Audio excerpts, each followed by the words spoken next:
So we did some research during the last midterms.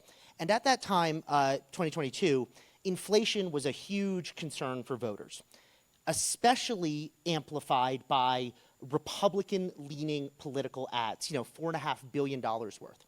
What that did is in 2022, it made Republican consumers more likely to cut back on discretionary spending than their Democratic counterparts because they believed the economy was in a worse place.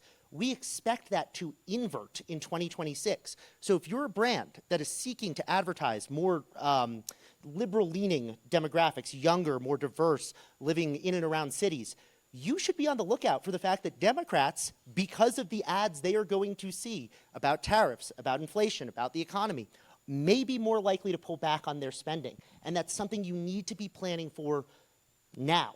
By the time we're talking in March at the Planning and Buying Summit, which everybody should attend, it will be too late. You need to have these conversations now.